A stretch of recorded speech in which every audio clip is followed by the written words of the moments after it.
Hello guys! Welcome back to my channel at welcome po sa ating series na Grow Rich Bit by Bit, kung saan nagtuturo ako ng personal finance at investing concepts. Pakonti-konti lang, at ang topic natin ngayon, may bias kayong lahat at paano natin may improve ang ating budgeting system. Alright! Ang ituturo ko po sa inyo, something very simple lang po. Napakadali, napakaliit na tweak lang po sa ginagawa po natin sa araw-araw, no? Na maganda ang magiging epekto sa atin financially.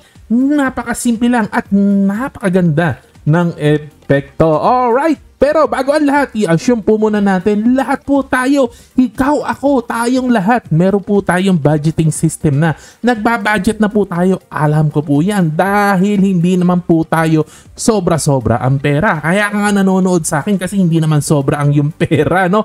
Gusto natin lahat yumaman, kaya nga tayo nag-aaral ng personal finance at ng investing kasi lahat tayo gustong yumaman. Kaya may budgeting system na po tayo. I'm very sure of that, no? Pero kung wala ka pa, panoorin mo aking previous video, ililink ko po sa taas. Alright, but there is something na madalas makalimutan po nating lahat. Ano po yun? May bias po tayo pagdating sa pera. Halimbawa po, nanalo ka ng raffle worth 5,000 pesos no? Sa office, no? O kaya kung saan man, binigyan ka bigla 5,000 pesos. Alright, I'm very sure 100% uubusin mo lahat ang 5,000 pesos na yan. Either ikakain mo, either i-deliver mo, bibigyan mo si Kuya John, or ipang-iinom mo kasama ang barkada.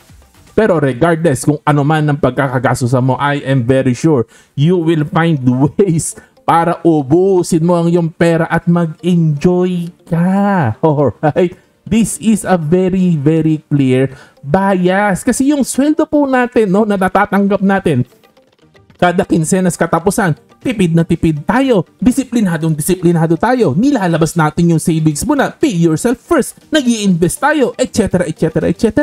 Pero yung unexpected na income na 5,000 pesos na galing sa raffle, winaldas po natin. Ano ba ang kaibahan na yan ng 5,000 na sahod sa 5,000 na raffle? Parehas ng pong 5,000 po yan. So bakit napaka-bias po natin? Ang suggestion ko po sa ating lahat, small tweak na gagawin po natin regardless sa source ng income. Tinuro ko na po, binigay ko nga ito kay Dragonfly, no? At gumawa sila ng info something, no? Infographics, no? Na kahit anong source ng income na meron po tayo, sahod man yan, no? Sideline man yan, bonus man yan, business man yan, raffle man yan, dividends man yan, o mana o kahit ano pang pinanggalingan po niyan. Legal man o legal. Ala nyo okay, idadaan natin lahat dapat po yan sa budgeting system po natin. Isang budgeting system lang ang gagamitin po natin. Kung ano man ang budgeting system na ginagamit mo ngayon, lahat ng pera dapat dadaan po dyan. All the money you get, ipapasok mo sa isang discipline approach. Pare-parehas ang treatment mo sa pera kahit saan galing po yan. Disiplinado po tayo. Dapat lahat. Yun lang naman po, no? Okay, naiintindihan po natin. Kuya John, paano yan? Ang dami kong wants, no? Ang dami kong wants. Ganito lang po yan. Ayusin mo yung budgeting system mo. Umupo ka. Alamin mo lahat yung mga pwedeng pagpanggalingan na makita mo. Ayusin mo yung budgeting system mo, no? Kung may mga wants ka, talagang hindi mo may iwasan. Gusto mo talaga mag-Starbucks, gusto mo talaga ng siopaw ng Kowloon. Ay, naku, ang sarap ng jumbo paw ng Kowloon. Guys, no, tikman nyo po yan. Ang sarap. May chorizo, may itlog na maalat, no, may ham. Ang sarap. Anyways, gusto mo mag-alak, kailangan mo talaga uminom, kailangan mo talaga mag-vape. Iipasok mo, no? Gawan mo siya ng budget. Ayusin mo yung budgeting system mo para alam mo kung gaano kadalas pwedeng mag-Starbucks, gaano kadalas pwedeng uminom, mag-alak, mag-vape, at ano yung frequency tuwing kailan, no? Lagyan mo ng sistema para alam mo.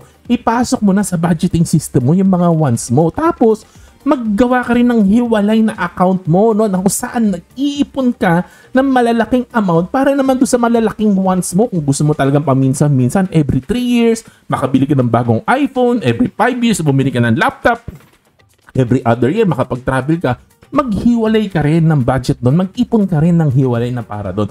While still may budget ka for emergency, still may budget ka for investing at retirement. Ayusin mo na lang, pero dapat lahat dadaan pa rin sa kaayusan. Lahat ng income dadaan pa rin sa disiplina. Yun po ang ibig ko pong sabihin. No, everything goes to the budgeting system at lahat po ay discipline. Ayun, at sana po may natutunan po kayo kay Kuya John.